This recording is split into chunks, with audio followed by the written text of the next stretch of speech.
What is up, my super Galaxians? It's Dr. Wookie. I got to sit down with the CEO of Rep, Neil Haran, and go over some questions and answers and to see where are we at. So let's get a good update on the rep nodes, and what we're rolling into. Before we start, gonna be giving away this Gala Gold mystery box that has some Walking Dead Empire heroes in it, which is perfect timing because the playtext is live, and all those levels will roll over. So be sure to comment down below and click that first link, which will take you to the rep node page so you can take a quick look at them. That's all you gotta do.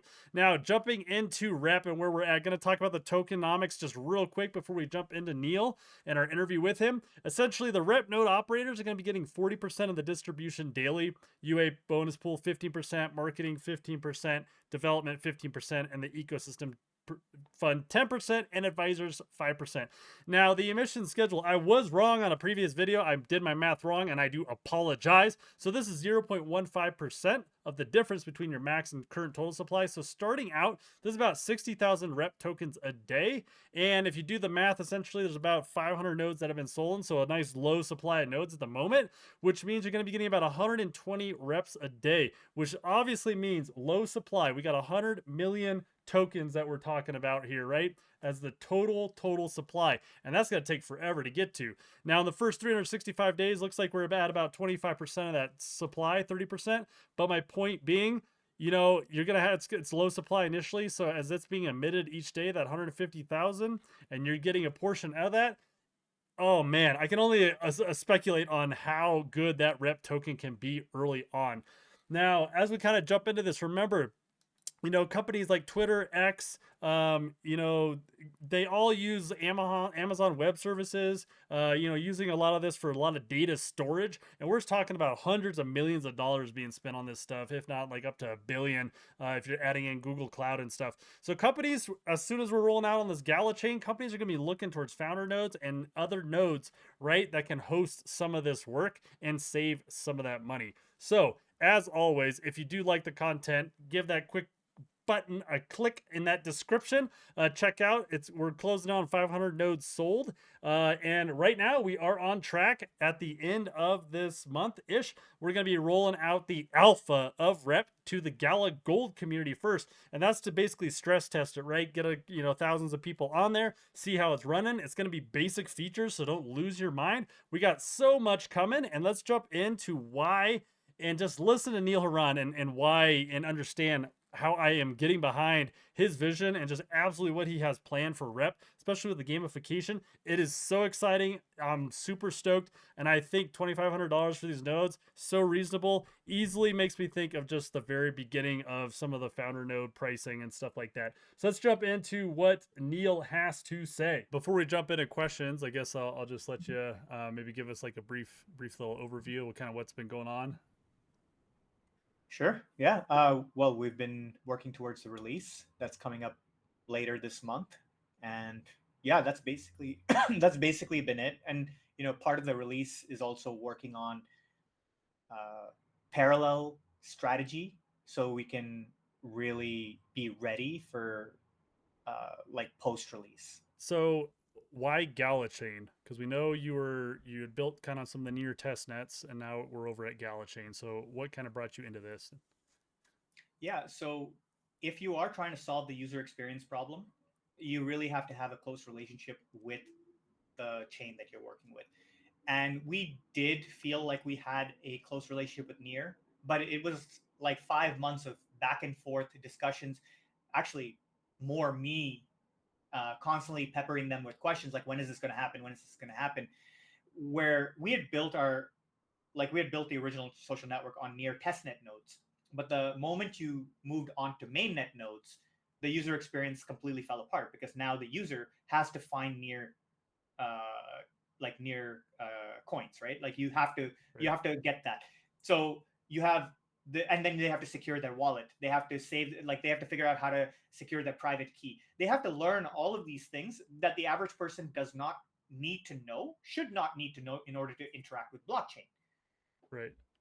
But this was being forced onto the users. And so when I tried to explain my frustrations there, I wasn't met with the same wavelength. I was met with oh, you can just pay for them. You can just pay all the near. You can do a near drop and give them all near.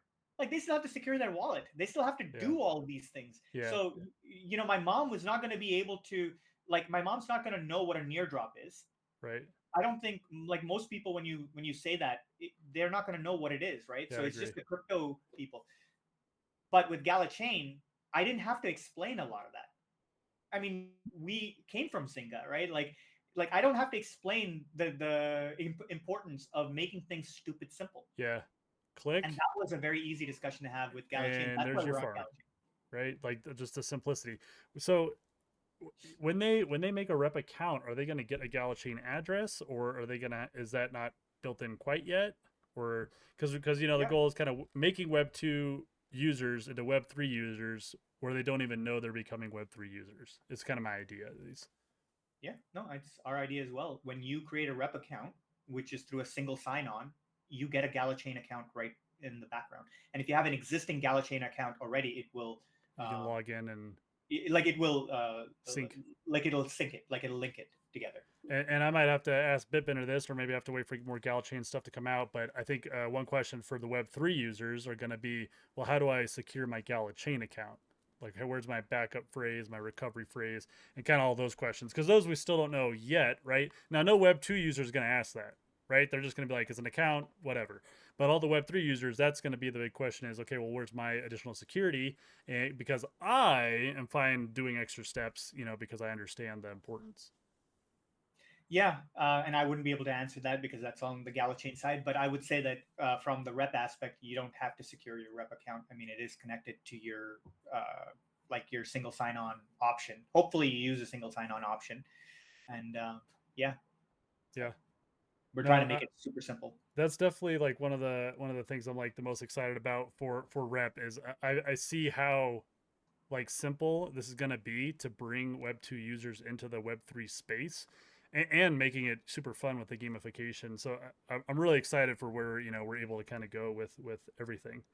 Um, so I think I spoke with you earlier. When if we had treasure hunts initially, we're not quite yet for being able to open up a treasure chest and having that NFT go straight to our account. Yeah, Quite yet. that's not fully working yet, but that we create a GalaChain wallet in the background, right? So that that NFT functionality is just a matter of time before that Okay. that comes up, and of course we're going to have that. So Yeah, that's yeah, and I believe it'll be soon too. Because I mean, right now with like mystery boxes or whatever else, as soon as we open it up, there it is, and it goes into our chain. So, yeah, I think that's going to be just so cool as soon as we're doing that. So for this build, is it going to have what's in the Visionpaper, which basically kind of lists your user profiles, friends, followers, newsfeed, post creation, likes, comments, messaging, search, and notifications? That sounds like uh, a initial I, build, I maybe. I would say I think most Okay. of what you mentioned, kind of, but yeah, like I think most of them. But the like what we're striving towards is like the basic experience, basic social networking experience, and to get that done first. And like it has to be like we're striving towards as bug free as possible, so that you don't have a crappy user experience, right? So Right. that's the first thing, but it's an ongoing thing. It's like the Right. first release doesn't is not really that meaningful, other than, hey, look guys, we said we were going to do it, we did it, right? But it's a constant, like we're going to be hammering through it, and we're going to be making it better and better, and like the overall roadmap is going to be Yeah. fulfilled. So this initial build that's coming out like later in November, is that going to be specifically just mostly for like Gala Gold community, whoever wants to make an account, and then to give like feedback or help with like bugs and stuff like that? Yeah, so we're launching it first for the Gala Gold community, and there's another thing here, right? Like we don't, because it's not operating on nodes yet, right? It's operating on GalaChain with AWS, so we want to stress test it with real users, and so we're trying to aim for the 5 to 10,000 users Okay. to like stress test it. So it can go beyond the Gala Gold community for sure. So like into the Gala community, but Gala Gold first, and then it trickles into the Gala community. But then we see how it functions with like that many users. We're not, and that's why we're also very careful with doing some kind of a major treasure hunt or Yeah. something like that, where it's unpredictable. Right. Right. We have to get Rep working Yeah. Okay. flawlessly on top of nodes first. I want it to be as decentralized as possible, where it's not at all touching AWS. Yeah. It's we don't have to manage a thing. The node network grows, it just handles any number of users. It can be this lightweight platform that kind of does its thing, right? And that's the goal. Once we are very confident that it can handle like a million users, then let's do it. Like, say for example, if we were to do a partnership with like someone that would love treasure hunts, like I had mentioned Mr. Beast before, but let's say McDonald's. Like these are companies that are definitely looking for this kind of technology. They would love to participate in this, but can we handle that kind of user base? Right. Right. Right. Kind of proving, right? Like showing the product. Yeah, and maybe GalaChain, like Gala guys would answer, yeah, of course we can, right? But I want to guarantee that. I want to see that first. I don't want egg in my face because it choked Yeah. on Yeah. like say 100,000 users. Yeah. No. 100%. With the partners and everything else you guys got kind of like Yeah. in tandem working with. Yeah, and also like how other things are going to work in parallel with Rep, because Rep is, well, it's obviously a social networking play, but it's also about showing and connecting a lot of the games that are on Gala. But we also have a game, right? Like our company is a gaming company first, and so yeah, like we're trying to see what we can do, incorporating like what we have with RawBots with like enhancing like an intergalactic treasure hunt. So I mean, there's a bunch of things that we're working through. So that's just one thing. But then yeah, just marketing wise, trying to figure out which sponsors can align with Rep launch, and yeah, like Rep is, well, it's the base social network, and then there's like sub reps, if you will. It's like a subreddit kind of model, right? Where you can have communities, and one of the first community we're launching with is Gala Friends. Right. But if you can see that model, it's a real win-win if we can start creating these sub communities for influencers and large outfits. I would love to see Mr. Beast have his community with us at one time, But so that like those are the kinds of things that I would that we're kind of working Yeah. towards. And I think that would maybe this might jump me down my list here. But since you kind of mentioned like Mr. Beast and stuff, um, the creator monetization that's definitely mentioned like in the Visionpaper and stuff. Like in today's day and age, basically every single group gets, I guess we'll say, their cut. YouTube gets their cut, Twitter gets their cut, and it seems like by the time it kind of gets to the creator, it's a lot smaller, and not as much. I'd say kind of direct connection. I know YouTube's tried to like, I don't know if this is enhancing it, but they try to do like super thanks, where like you pay money and then like the comment gets bumped up. I haven't seen that really catch on. I don't know if that's maybe more in a live setting. Yeah, like to me, all I see is greedy behavior.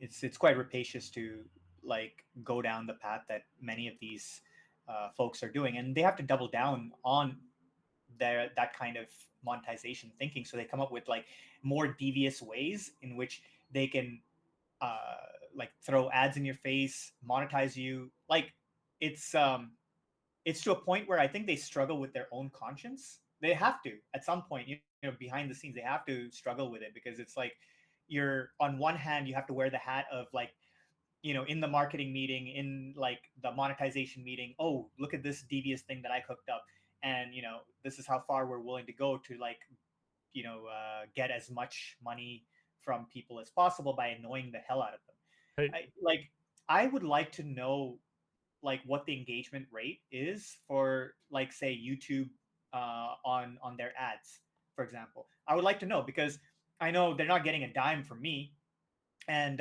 like I mean, now they have this huge crackdown on like ad blockers and stuff. I don't know if you've been following no, that, I but haven't heard about that. yeah. So basically, if you have ad blockers like on Chrome, this doesn't affect Brave yet, but like if you use ad blockers on Chrome, they recognize it, they detect it through cookies, and then like the video won't play. It'll say turn off your ad blocker, and then you'll be able to play it. But Interesting. like the but I like it hasn't affected Brave yet. But if I watch like TV where I don't have like the I don't have ad blockers, I'm very quick with the mute button. Like it's right in the side of the remote. Like Yeah. I'll hit it, and if it's a long ad, I will meditate. I'll close my eyes. There's no way I'm watching that ad. So Right. like I don't know what they actually get. I mean I'm sure maybe I'm probably one of the few that do that, but I don't know. I'd be curious to know what their No, engagement rate I is. don't think you're one of the few. I mean, I think everybody is literally hovering that skip ad button for 5 seconds, right, and just waiting, right, to like. I mean, the only time they ever play through is if all of a sudden I went to something and now I had to do something while I was like cooking or with my Right. kids, or that's the only time it's ever going to play through. And even then, it just means I'm not paying attention, anyways. Um, I would say if I had to like think what's been the most effective for me has probably been Instagram, them seeing like what you either pause on long enough or have clicked, and then all of a sudden now it's like all I'm seeing is like different websites for like men's wedding bands or something, right?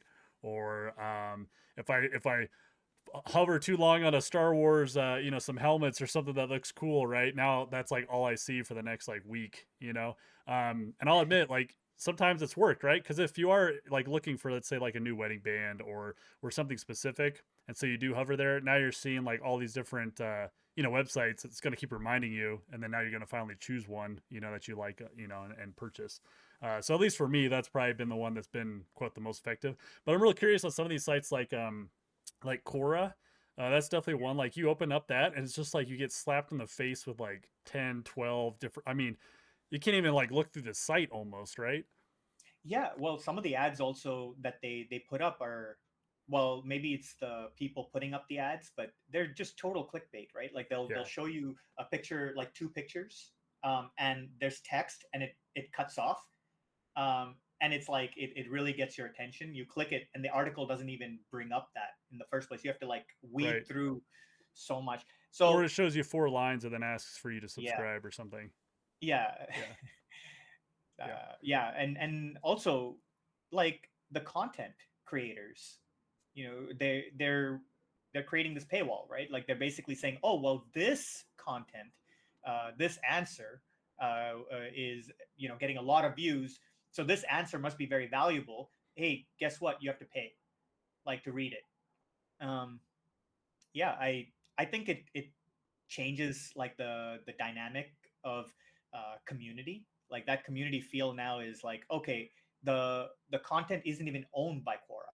Like Right. somebody else wrote it, and you're charging Yeah. for you to be able to read content that shouldn't be owned by you. But yeah, I guess Right. Quora would argue that they do own all answers, and I would say that that's where we're different. We don't believe that Quora should own any of this content. It's owned by the users, and they should get to decide whether they put ads or not.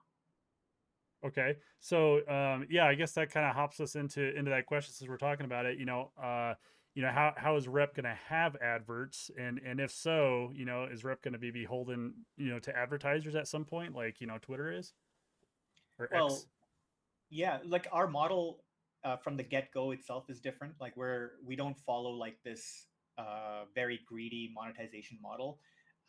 So ads, for example, what we're trying to focus on is geolocation based ads. So like Pokemon Go did. Pokemon Go had really good revenue from really just in game while you're using the app.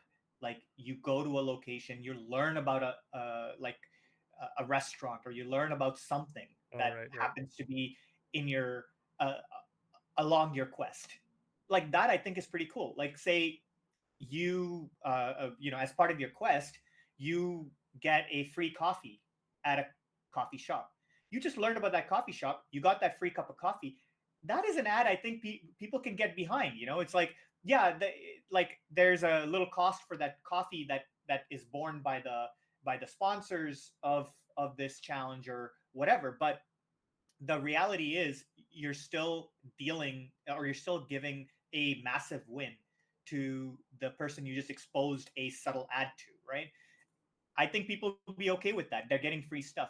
But yeah, like throwing ads in people's faces, like uh, the the YouTube variety or Quora or any of these like banner types ads. I mean, we wouldn't do that, and that that just goes against also the look and feel and the entire user experience. I mean, we're just making it worse, right? So, and once you go down that path, it's a slippery slope. You're just going to be beholden to, like you're going to be indebted to the sponsors that are now going to demand that you double down and you make the platform much worse, right? So, Right. So the way, the way rep would earn, in a setting like that, would that coffee shop like basically end up paying or burning a little bit of rep to have that kind of treasure hunt, if that's what it's going to be? well, we have to figure that part out. I would think that just in the simplicity, like just thinking about it in a more simple way, they're sponsors, and they can opt in to like a treasure hunt, or they can opt into that kind of quest, and there will be marketing benefits from that. Because while you're getting people like a free coffee, we can encourage them to take a selfie with it and post it on social media and kind of gain some virality that way. Okay. User acquisition costs have been rising like through the roof, Yeah. and some companies they pay so much for user acquisitions. Like with this kind of a methodology, yeah, you give up like say 1,000 cups of coffee, even if it's 10,000 cups of coffee. That coffee probably costs the like the coffee shop maybe less than $1 a coffee, probably a lot less than that. Right. It's probably So less. it's like when you think about how much advertising they're going to get, like if Yeah. Starbucks were to participate in a treasure hunt like this, they'd get, I think they would get a lot more than that. So we kind of Right. are playing around with how we can make something more worth it for advertisers to give value back to the people Yeah. and increase user experience at the end. No, I love that idea. I think that's so much cheaper for a since we're on the coffee shop topic, so much cheaper for that coffee shop to spend a couple $1,000s for those thousands cups. Each one of those is a person who came Yeah. in to that physically came in, right? And even if you only had a 10% return, right, of those customers, that's huge. Huge, right? If they keep coming back and they're like, "Oh, actually, I love this coffee shop. I never knew about it. It was right around the corner." Yeah, no, I agree. I think from a user acquisition standpoint, that's huge too. And it's a win even from their perspective of rep as well, because they're going to remember rep. They're going to be Yeah. like, hey, I remember, like I had such a great experience getting this value. I think it's gonna be a win-win. Everyone's gonna win, yeah, at the end. So So change the subjects a little bit. So how much does X spend on storage? And then of course, how is Rep gonna essentially save by using, like the nodes and the node network? actually, I'm not quite sure how much X spends on storage. There's a like I know there's server bills and like it's massive. Um, I think at some point I heard. I actually don't want to throw out numbers because it could be completely wrong, but I heard something like 100 and some million dollars a year or something like that. But I can't verify that. So, but I would say that we're playing it by ear. We're seeing how this integration with GalaChain works. It's like the first integration is GalaChain with AWS. So we want to move towards it being completely on rep nodes. Right. And when that happens, how how does the like the normal posts, the writing articles, the creation of content, how much does that cost? And like my personal view is that these should not cost the user anything. Like it should not cost a user to create posts, to create content on the network, right? Um, like Web3 thinking is that everything costs money, and I think that we should move away from that. We should find other ways in which we can offset those costs. Well, I think that's one of the goals of GalaChain, right? And is the typical user is not paying for gas. I mean, that's the goal with GalaChain. If you're somebody else, I don't know, like Chase Bank, and you're doing, I don't know, a whole bunch of stuff on Rep or something.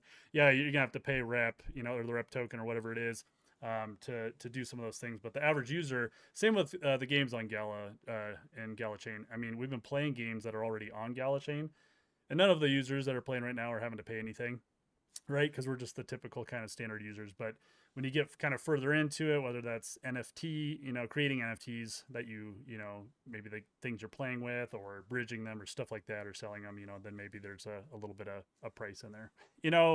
Twitter or X, I keep saying calling it Twitter, X, I'd say they're doing okay on freedom of speech. And that's an upgrade from how it was previously. I think maybe it's improved a little bit.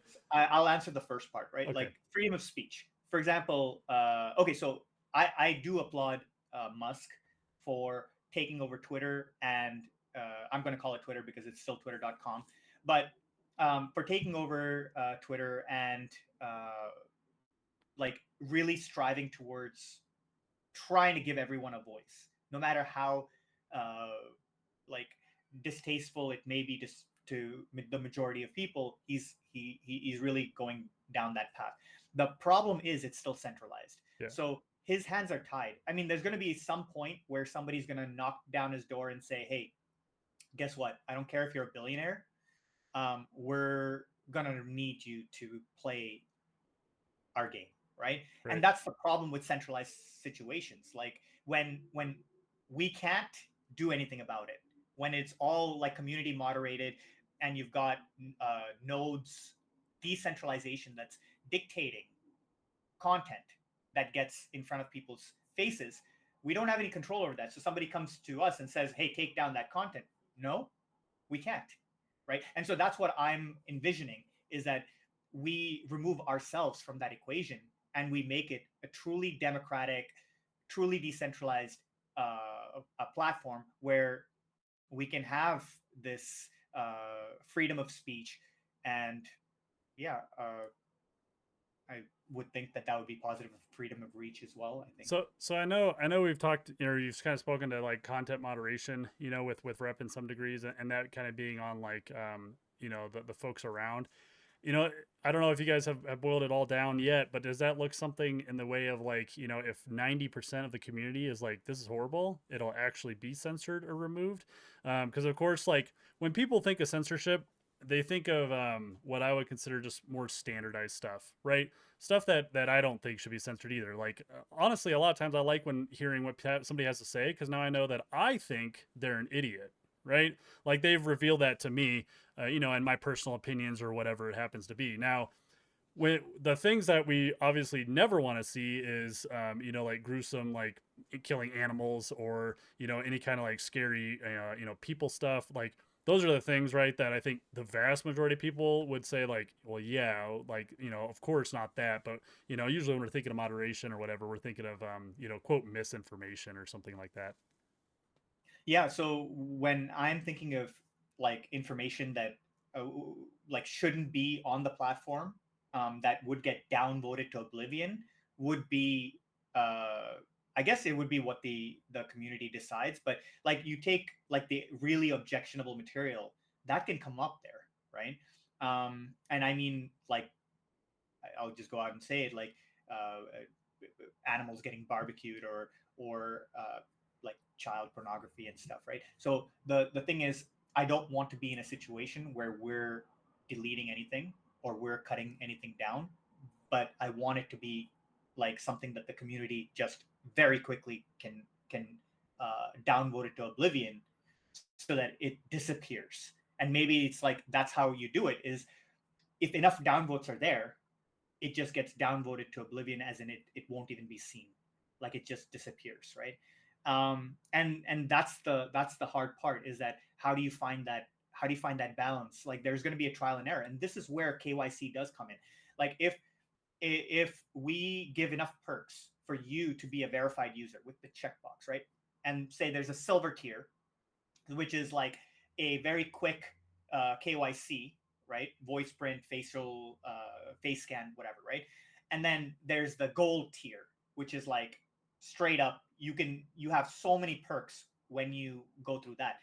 I don't think people going through any kind of KYC would put this objectionable material there, because we as Right. human beings, we have shame, and we have this like when we're completely anonymous, I could see people doing things like just throwing it out there and just disappearing, right? Yeah. Like, but when there's some form of KYC, then I think that you're going to see a lot less of the really horrible crap that could potentially come up there. But when it comes to sharing of opinions, I don't care. Like, I really do feel a lot like Elon Musk on this one. That you should be able to say whatever you want to say, even, like, dare I say, like, if you say racist stuff, I shouldn't be the judge for whether it goes down, because it's like it's freedom of speech at the end of the day. So I don't want to be like, I don't want to be an enforcer. Period.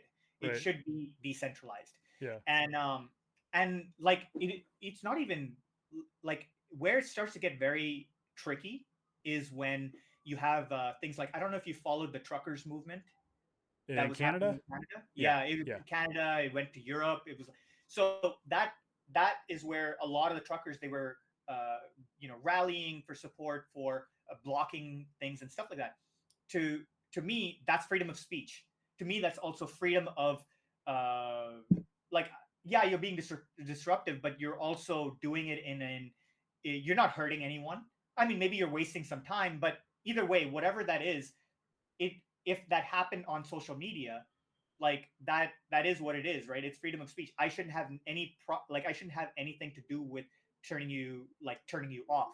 Whereas all the social networks pretty much turned them off, and then Yeah. they started going to different social networks until the point where they had to kind of, now they're not, I don't even think they're on any social networks. And any social network that helped, or any when Trudeau, he found out that like there were people like supporting or giving donations, he froze their bank accounts. He Yeah. did, like, It's this wild. is dictatorship, right? This is It's wild. tyranny of the government, all that stuff. And that is something that I cannot ever get behind. And I'm not ever advocating for people to go out and do these things. But at the same time, I am advocating for free speech, and I don't think that that should ever be stifled. So Yeah. Well, I think, I think it's easy to downvote, like whether it's like, racist comments, whatever, like text. I think that's easy, and that should be an easy moderation, and should I say not as much danger as like a video or something. yeah, Have we thought about like you have to have a KYC to be able to post like video media or anything like that? maybe like well, no, so right now, unfortunately, it's like the basic user doesn't have KYC, so they Yeah. can post videos. They can, Okay. the only thing they can't do is create treasure hunts, because that's the obvious danger. You could create a treasure hunt Yeah.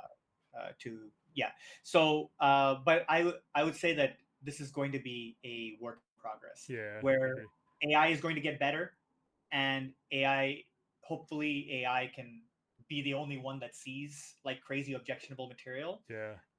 that isn't going to cause like PTSD or trauma for somebody watching it. Yeah. So I would say that we have enough to kind of like worry about, with just launching of this thing, that I Yeah. think we have to take it one step at a time, which is not going to be perfect. Yeah, for But sure. hopefully we take every step that we take is with good intentions. I know the old adage, like, like the road to hell was paved with good intentions, but I truly do hope that we end up, being on like the forces of good. Yeah, yeah. And I think that's one of the big things is, the users are always just like, or the users that are going to be coming, from Gala and stuff, are just like, they don't want this like scary dark web kind of like mire or whatnot. And you mentioned AI. I think that would be like superb, right?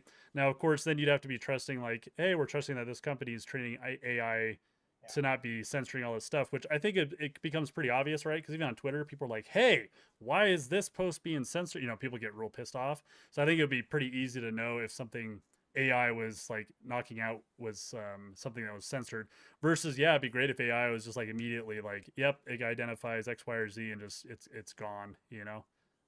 Yeah, and then that still maintains decentralization. But yeah, you have to trust the company. But I Yeah. think as GalaChain really grows, and these kinds of efforts like Rep and whatnot really grow in the mainstream eyes, I think you're going to start seeing AI companies like come to GalaChain. And GalaChain with this node model is pretty amazing because this node model is going to extend to AI nodes, right? I mean, it's an obvious thing, and having decentralized AI, like AI nodes, I think that would really help with all this like verification of content.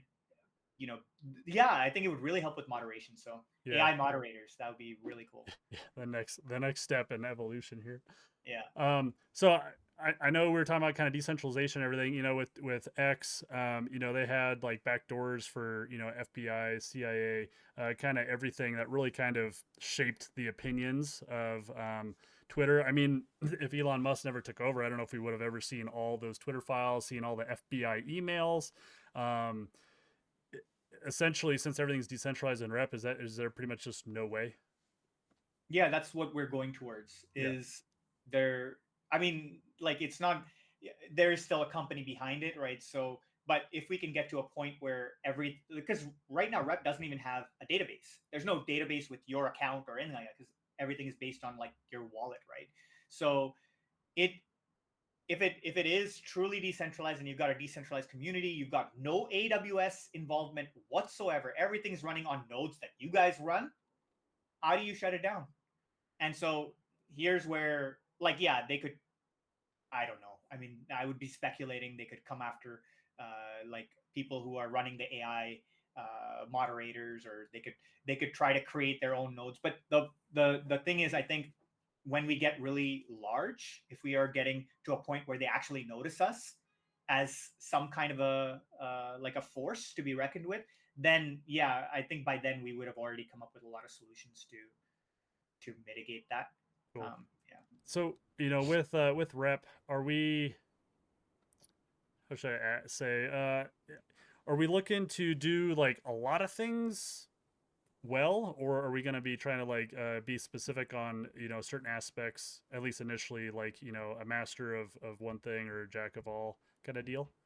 Yeah, initially Rep is a social network that is trying to be a one-stop shop for your content creation, but like within reason. So it's like, can it do everything that Discord does? No, but can it be an alternative where people can have like Twitter Spaces? You can have Rep Spaces. Like, people can have this kind of streaming content? People can be able to put out content properly, digest content really well. Just improve upon some of the pain points of Discord. Same goes for like if you use Twitter. Same goes for if you use Quora, right? So we're going to have a lot of this functionality here. Is it going to be everything that Quora does? No. Is it going to be everything that LinkedIn does? No. But you're going to have like a profile page. You're going to have a way of having your own store, and eventually we're going to have payment, like being able to send money to each other as well. So, like that is Rep, but we are also going to be building other social networks on top of Rep, and that is where we can have more, like I would say, white label type solutions where it actually takes on another problem or it takes on another thing. The other thing is the way communities work. Communities can have extra functionality, and even through Rep, you can have extra functionality through widgets, right? And so you have this really cool, pluggable, interchangeable functionality that can exist in like these widgets that anyone can anyone can build, anyone can create, and then sell to you, or share those widgets, right? So yeah, I think that but we want to make sure that the interface is not cluttered. But like take Airbnb for example. Airbnb and blockchain is a really good fit. Being able to do like put a deposit down through crypto, like a small little whatever, and being able to use escrow features that are very like native to crypto and blockchain, right? Like I think that it makes sense that you would have that. But does it make sense to have Airbnb on Rep? Maybe through a widget, right? So we'll have to see how this thing evolves. Right now, I would say rep is the start of a dialogue. Yeah. It's like it's addressing a problem that people are facing, and it is trying to do it in a very user friendly way. Yeah. And we go from there. Yeah. So this next question, you'll have to explain because I don't really know like what the question's asking. So how do we overcome the network effect or the Matthew principle that currently favors X? And I don't know what the Matthew principle is. Yeah, I remember looking at that. But I would say if you're talking about the network effect, like you have a giant like Twitter, for example, that has a massive network. Uh, LinkedIn, Quora, they have a massive network, and I think that is where like the gamification features do come in. Being able to uh, like make ourselves unique.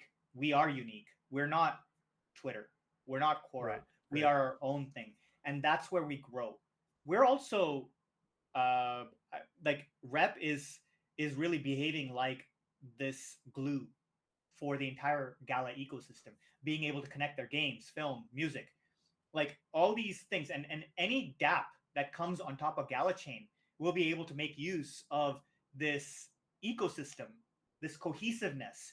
So we're not trying to take somebody else's network. Sure. We are trying to build, strengthen Gala, strengthen GalaChain, and the Gala ecosystem first, and then just see where that dialogue takes us. Yeah. And I think that the just the gamification and the treasure hunting stuff I think is just such an awesome thing. I'm surprised nobody else has like really jumped on it. I mean, Pokemon Go was so much fun. And it was probably the happiest you ever saw America in for 2 months, and everybody was outside and healthy and doing stuff, and got people moving. So I'm really excited for that kind of rollout as well, because I think this is honestly the best vision paper that I've seen, from Gala so far. In the simple answer, as well as like in this like chapter 7 section, it shows like Q3 2023 planning, Q4 prototype release, which you're already telling me that's where we're at, and then Q1 for like the 2024 kind of like getting the rep nodes, generating the rep tokens, and kind of hopefully we're able to start beta testing with some of the rep nodes, and some of the folks that are using them and stuff. Yeah, and like that is definitely something that we are also wanting as well. Like how does the rep token, how do the rep tokens really help with the governance, and like how are users rewarded with rep tokens for curating content? This is, and creation of content. This is pretty important stuff, and it's not something like it has to be really well designed. So Yeah. um, So I think one of the things, some of the Gala folks were asking was trying to kind of clarify like what if they are not a content creator, what the benefit of them personally like having a rep node is, or running a rep node. I mean, aside from rep generation, right? I mean, that's what the rep nodes are doing, as well as generating some of the rep nodes or rep token as revenue as well, or rewards.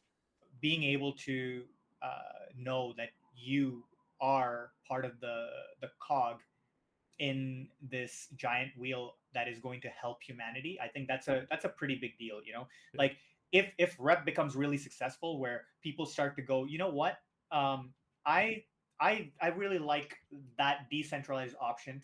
I like the super secure messaging that you guys have that Twitter does not. Yeah. I like all of these things that other social networks do not have, but you have it, and I am a part of that. I Right. am a part of that network. I mean, effectively, the node network is the backbone of all of this. So Right. Yeah, to function. Now, if they do own a rep node, there's like talks where you can curate kind of the content as well, or I don't know what the right word is to use, whether it's like to boost or something. Let's say somebody in Australia like really loves Dr. Wookie, and they want to like I don't know, pin my stuff or have it had more visibility, or I have a relationship with somebody, right? And so I ask them to run a rep node and to pin stuff for me. They're able to kind of push that to the top at some point. I I don't think I can fully answer. I don't think I can really answer that, just because it hasn't been well thought out. Okay. Um, I I I I want it to be a system that's fair for everyone. Um, not like a situation where if I have a whole bunch of rep nodes, I can just push any content up. Like that Sure. becomes a situation of whales, right? Sure. And then we end up with a situation like whales controlling what is the truth, Right. or what's presented to the media. But in terms of curation of content, I want that to be everyone. Like Okay. people upvote content, people downvote content, and that is the community. The Yeah. community is the like the ones that dictate. Like that's decentralization, right? Right. So No, I think the community will love that answer too, because you know that gets brought up all the time, and yeah, I think you know things that are getting upvoted, viewed a lot. You know, they automatically will kind of come to the top and let the community kind of decide that. So I do want to mention so the messaging. So I don't know how many times through you know like past couple of years or whatever, right? My friend's like, no, let's talk on WhatsApp because it's secure. And then a year or two goes by, and then they're like, no, WhatsApp not secure anymore. Let's go to Signal, you know, because that's now secure. And then you know after a year or two goes by, they're like, actually, Signal's not secure anymore. Let's go to like some other app. So tell me a little bit about the private messaging because I think that does matter to a lot of people and the private messaging that's going to be on Rep. yeah, didn't Signal get didn't it get revealed that like Signal users got like their data and everything got sent like over to some other country or something? I don't know. It was weird. Like there was this thing about Signal. So I've never trusted Signal, and I definitely never trusted WhatsApp. So anything that I talk on WhatsApp is really just whatever, General. right? But yeah, like even Google Drive is not secure, right? Lawyers won't like any reputable law firm will not use Google Drive to store anything Yeah. because it's I mean, the like government that. doesn't either. Well, they're not supposed to. Like military doesn't, medical doesn't, right? Because it's Yeah, not secure. and people store their private keys on Google only to Google Drive only to find out that their wallets have been Oh my wiped out, right? gosh. So Write them down. Write them down on a piece of paper and just yeah, stick them in a nice little safe spot, you know, in your house. yeah. So I would say that there are blockchain messaging solutions. They're just very hard to use. In from my experience, from what I've seen, they're very hard to use. This is what we are having truly like it is protected by your like your Gala chain wallet or whatever, right? Like that, it is protected by the blockchain, and like only you can read your message or your messages. Of course, the person you're sending it to can also read Right. it, right? But it is super secure.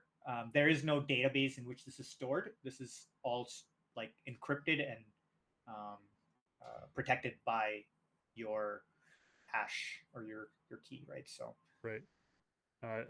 That's awesome. That's cool to know. So and also just one thing I want to add to yeah. that, uh, we're also looking to be able to send a message to yourself, so Oh yeah. you can have private notes. You know, even on your phone, like people are putting like really cool ideas that they have, or maybe really confidential material on Apple Notes. Right. Like Apple Notes is secure. It isn't, and even if you take a third party off the shelf note app on Play Store or App Store, I guarantee you, like there's a very very good possibility that those notes are being saved on a server. Yeah. They're not like somebody can easily read those notes, right? So like I wouldn't trust Evernote. I wouldn't trust any of those notes. So even as a note app, like you'd be able to use Rep to just send messages to yourself, like sending notes to yourself, right? Right. So, You heard it, Galaxians. Neil says to put your private crypto no, don't keys on Rep. No, still don't do that. I'm kidding. Still I'm don't do kidding. that. I'm kidding. Don't do that. But you can save your business ideas. You can put like movie ideas that you don't want somebody to come. Hey, like I had that idea, like and yeah, you could store that on here. So Yeah. So I know. So RawBots is that being built on GalaChain, pushed over to GalaChain? Where's that kind of at right now? And currently, or should we show any video at all by chance that may have shown up in my Discord box? yeah. Well, that's like development build. We'll have a better video to show. So the answer right now is no. It's not on any chain. We had built it actually, like to work with Near at one point, but we've removed a lot of that stuff. So we do want to bring it onto Gala Chain. Like it would be so amazing to have this intergalactic experience where you can search for treasure, you can search for NFTs and whatnot on different planets. And that's why we made this star system really easy to traverse. It's all with rings. You got the supermassive black hole in the center, you got ring 1. So each star would have an address of 1 dash something. And when you go into that, it has like 7 to 10 planets. And so each one of the planets would have that kind of name with a 1 in it. So you know that that belongs to this a star in ring number 1. Then there's ring 2, ring 3. They're all like all the way to like, I don't know, ring 50 or I don't know, however many we've put so far.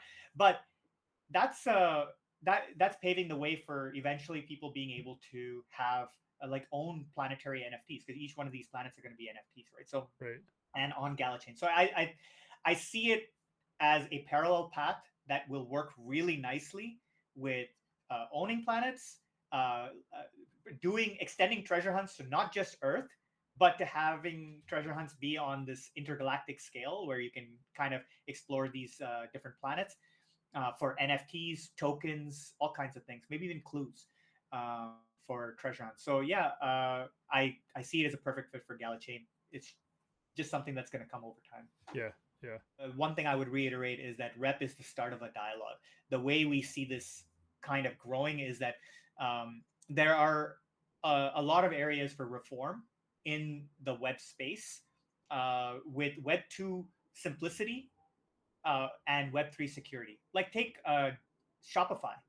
Why shouldn't there be a decentralized Shopify? Why shouldn't there be a decentralized WordPress or decentralized Wix.com? Why shouldn't there be, right? Like being able to create a single page website that's decentralized, not running on like one server that you can shut down, but and it could be e-com, it can support e-commerce all on GalaChain. Why shouldn't we be able to have that? That's not something that belongs on Rep, but that belongs on like, a new, like a thing built on top of Rep technology, right? Right. Right. So, All right. Well, thank you for answering all those questions, going over some of those things. As always, Galaxians, stay warm, Wookiees.